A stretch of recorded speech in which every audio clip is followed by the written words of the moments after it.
So today we're out in the deepest, darkest recesses of the New Forest in the Waterside area. There's a rumour that there's maybe 3 or 4 old air raid shelters out here somewhere. We've done a little bit of internet sleuthing. We've managed to find some coordinates which we've put on the GPS, which the lad here has, so that should help us find them. What's weird about this area is there's no real residential places, so you know, whether these air raid shelters exist or not is another matter, but hopefully we'll find them and see how we get on.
Now what's weird about these air raid shelters is the fact that they're not near any residential areas, but by all accounts there used to be a couple of cottages in these woods many moons ago which have now been demolished, so you can only imagine how remote these people would have been with the bombers coming over the New Forest, because of course the New Forest was a hive of activity during World War II. There were lots of camps here, and as well as kind of RAF Ibsley up in Ringwood, then you've got RAF Calshot, RAF Bewley, so lots of bombers were taking off and all sorts.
What's interesting about the air raid shelters that we found today is that they're not your typical air raid shelter design that everyone kind of expects. They're more like brick, square structures, and you might think, well, that's not really going to offer a lot of protection from the bombs, right? And you'd be absolutely right. But I think the reason being is that the fact was there was no light there, so whatever houses were in with the lights, the bombers wouldn't see them. So just by virtue of being near those air raid shelters, it probably offered them a lot more protection than a house would, which may even be on a map.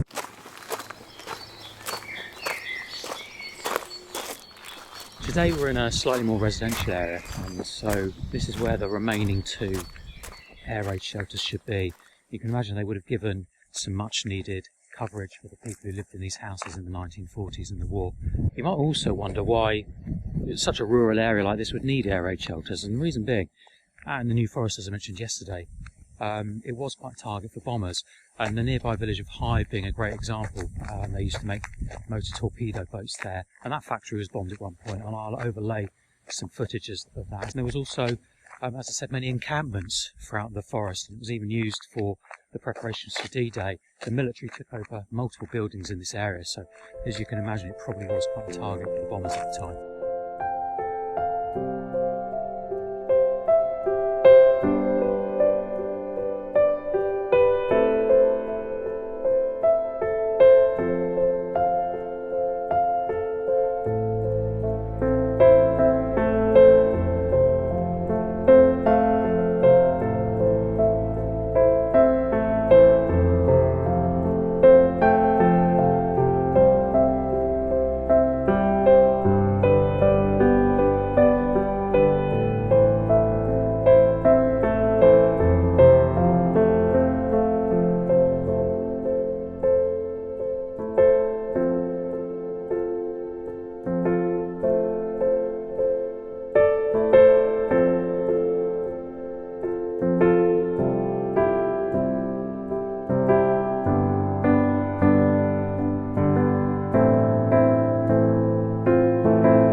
So that's it, we found number 4 on our mission today in the Waterside area of the New Forest. Now, air raid shelters like that, a lot of them survive today because of how adaptable they are. As you can imagine, due to the design that I spoke about yesterday, they're used for all sorts of things like storage now. That one we just saw back then looked like some farmer had been storing stuff in them. And it's the adaptability of that design and the unusualness of it, which is why so many of them do survive today. But it's also why there's no official record of how many of them survive, because often people will see them, not realise they're an old air raid shelter. They're commonly found in places like schools, factories, on farmland like this, and in parks as well, just anywhere where there's lots of people really gathering who would have needed that protection during the war.